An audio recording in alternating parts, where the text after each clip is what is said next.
जनाब स्पीकर, एक फैसला आता है इलेक्शन कमीशन का जिस पे शाह महमूद कुरैशी साहब और असद उमर साहब फरमाते हैं कि पीटीआई की जीत हो गई, शेख रशीद साहब फरमाते हैं कि पीटीआई की जीत हो गई और पीडीएम को मुंह की खानी पड़ी। जनाब स्पीकर, अगर उनकी जीत हो गई तो मैं ये सवाल मासूमाना सा करना चाहती हूं, तो वावेला किस बात का मचाया हुआ है? मैं ये सवाल करना चाहती हूं कि इलेक्शन कमीशन के बाहर धरना देने का या एहतजाज की कॉल देने का क्या मकसद है? मैं सवाल करना चाहती हूं कि वो राजा सिकंदर सुल्तान साहब इनके अपने नॉमिनेटेड थे, उनके लिए इनका क्या अब अल्फाज हैं? मैं ये सवाल करना चाहती हूं कि क्या ज़िमनी इलेक्शन से पहले जिस तरह की गर्दान अलापी गई कि धांधली हो रही है, ये हो रहा है, वो हो रहा है, और ये उन सीटों से भी जीत गए जो बकौल इनके अपने के हमारे कागजों में भी नहीं था हम जीतेंगे, क्योंकि इसमें कोई दो राय नहीं कि इमरान खान को वोट पड़ा है पब्लिक कार्ड, और उसकी वजह सिर्फ वो झूठा बयानिया उनको जिस तरह इस्तेमाल करना आता है सोशल मीडिया, क्योंकि वो फरमाते हैं हमें कि हमेशा के उतना झूठ बोलो कि लोगों को सच लगने लग जाए। यही इलेक्शन कमीशन और यही नून लीग, यही हुकूमत, ये इन पे इल्जामात लग रहे थे कि धांधली हो रही है। इलेक्शन हो गए, जीतने के बाद शोर मचाया धांधली हो रही है। इलेक्शन कमिश्नर को आप मुतनाज़ा बना रहे हैं, इदारों को आप मुतनाज़ा बना रहे हैं, आपके हक में फैसला आया, आप लोगों ने जश्न मनाए। पहले यही अदलिया आपको जहर लग रही थी, तो कड़वा कड़वा थू थू और मीठा मीठा हप हप कि अगर उनकी जीत हो गई इस फैसले में तो वो शोर क्यों मचा रहे हैं, वो रो क्यों रहे हैं? वो हमें कहते हैं एजेंट। अब तो माशाल्लाह मौलाना इमरान खान बन गए, फतवे भी जारी करते हैं, कहते हैं शिर्क है। नाउज़ बिल्लाह, शिर्क की डेफिनेशन भी उन्हें पता है। मैसेंजर्स ऑफ गॉड के एग्जाम्पल देते हैं। मैं नाम पे मैं इस काबिल हूं कि मैं किसी हस्ती का नाम लूं? जनाब स्पीकर, एक गुनाहगार इंसान हूं मैं। कभी वो कहते हैं कि मैं उस तरह से मैं उनकी पैरवी कर रहा हूं और आप यूं मुझे करें। मुहर्रमुल हराम का महीना, शोदा का महीना, आजादारों का महीना, और फिर आप मजहबी टच जो आप देने की कोशिश करते हैं, कभी आप कहते हैं आप हुसैनी लश्कर में से हैं। आपको पता भी है हुसैनी लश्कर का मतलब क्या होता है?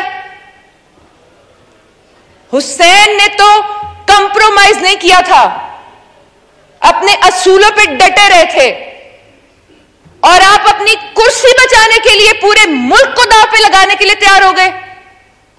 आप जवाब नहीं दे सकते कि आपके गैर मुल्की लोग, वाज़े है, लिखा हुआ है कवानीन में कि कोई भी गैर मुल्की, ये जो ओवरसीज पाकिस्तानी वाला नया ड्रामा इन्होंने अब रचाया जनाब स्पीकर, कि उनको गुमराह करें।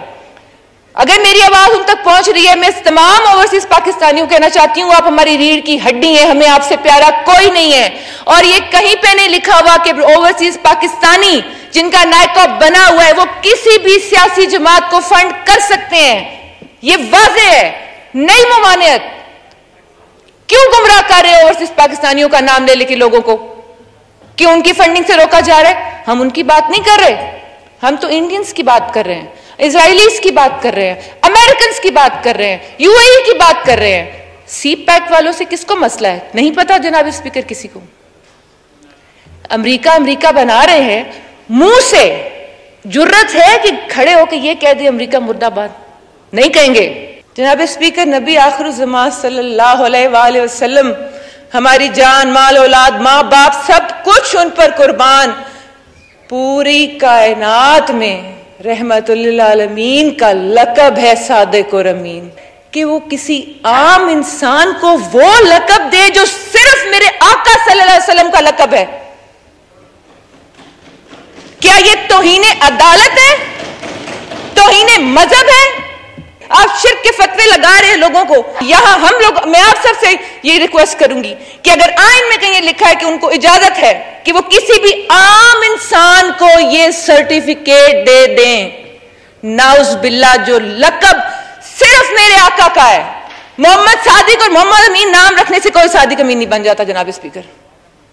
मेरी समझ से बालातर है कि आका सल्लल्लाहु अलैहि वसल्लम का लक़ब किसी आम इंसान को कोई दे कैसे सकता है? चाहे वो कोई भी हो, चाहे उसकी गवाही पूरी दुनिया ही क्यों ना दे, वो मेरे आका का लक़ब है। मैं उनसे ये पूछना चाहती हूं कि ये जो हमें करोड़ों करोड़ों करोड़ का इल्जाम लगा रहे हैं, साबित कर सकते हैं वो तो 4 साल में मियां नवाज शरीफ की चोरी साबित नहीं कर सके, जिनको वो कहते हैं शहजाद अकबर अब ये लेके आ रहे हैं, अब ये हो रहा है, अब ये एसेट रिकवरी यूनिट में पैसे आ रहे हैं, अब फलाने की टीटियां आ रही हैं, फलां के साथ ये हो गया। मुझे ये तो बताएं। फिर कहते हैं कि करप्शन, खुसरो बख्तियार पे कोई केस नहीं है, हाशिम जमा बख्त पे कोई केस नहीं है, सिप्तैन खान पे कोई केस नहीं था, अलीम खान पे कोई केस नहीं था जब ये थे उधर अलीम खान साहब। अभी मैं कितनों के नाम लूं जो नैब ज़दा इनकी आधी ज्यादा कैबिनेट थी, कितनों के नाम लूं जो इंपोर्टेड कैबिनेट बनाई इन्होंने। फिर ये बातें हमें करेंगे। सोशल मीडिया पे जो मेरे अकाउंट है, मैंने डिलीट नहीं किए वो कमेंट्स, मेरे वो कमेंट्स मेरे भाई ने भी पढ़े, मेरे खामद ने भी पढ़े, मेरे घर के और मर्दों ने भी पढ़े, औरतों ने भी पढ़े। मेरी जबान जेब नहीं देती कि मैं वो गालियां और वो कमेंट्स इस ऐवान के सामने, क्या अपनी किसी best friend, female best friend के सामने भी खड़े होकर वो दोहरा सकूं कि कौन से अल्फाज इन्होंने हमारे बारे में नहीं कहे औरत होने के नाते। और आपको सिर्फ पिंकी कहने पे गुस्सा आ जाता है। आप कहते हैं फरा से कोई लेना देना नहीं है मेरा। आरिफ नकवी बहुत अच्छा इंसान है, मैं उसको 25 सालों से जानता हूं। आप किस एजेंडे के तहत काम कर रहे हैं? क्या आप नहीं कर रहे बाहर के एजेंडे पे काम? आप कहते हैं मैं मगरिब को जानता हूं, मगरिब को जानता हूं। आप मगरिब को ही जानते हैं वाकई, क्योंकि आपको पाकिस्तान का कुछ पता नहीं। आपके कान के, नाक के, आंख के, हाथ के, पैर के, सर के नीचे ऊपर दाएं बाएं करप्शन हो रही थी, आपको पता ही नहीं चला। अपने सोशल मीडिया अकाउंट्स के ऊपर ये चीजें सारी की सारी फैक्ट्स एंड फिगर रखें, लोगों को बताएं, कॉर्नर मीटिंग्स करें, अवाम में जाएं और उनको बताएं कि आपके साथ क्या हो रहा है।